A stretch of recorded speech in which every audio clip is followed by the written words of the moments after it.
कुठेच तू जास्त लेट नको करू हां. आणि हो, येताना ना फाटलेल्या पॅन्टी घालून येऊ नकोस. इथे आलं तुलाच फाडेन मी, समजलं. आणि इथे आलास की जरा मम्मी पप्पांच्या पाया पडा हां. नाही तर टाळ्या देत बसशील. काय जरा कमी हस, जरा नॉर्मली हस.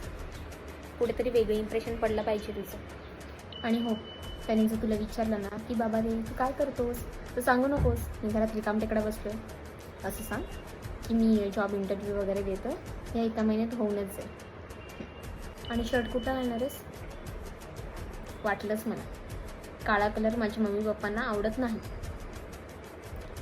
मान्य आहे मला तू आवडतोस काळ्या शर्टात, पण तरीही माझ्या मम्मी पप्पांना आवडत नाही. सो तो प्लीज घालून येऊ नको.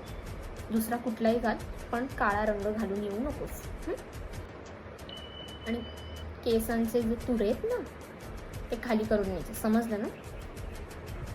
हो, एकदम डिसेंट वाटला पाहिजेस. येताना खायला काय आणशील? अरे मूर्खा, कोणाकडे गेल्यावर आपण खायला नेतो की नाही, काही येशील हात हलवत. सगळ्या गोष्टी कशा मला सांगायला लागतात रे तुला. बरं ते सोड, ऐक. पप्पांना सोनपापडी आवडते, सो त्यांना सोनपापडी आण. आणि मम्मीला आईस्क्रीम आवडतं, सो तू घेऊन ये.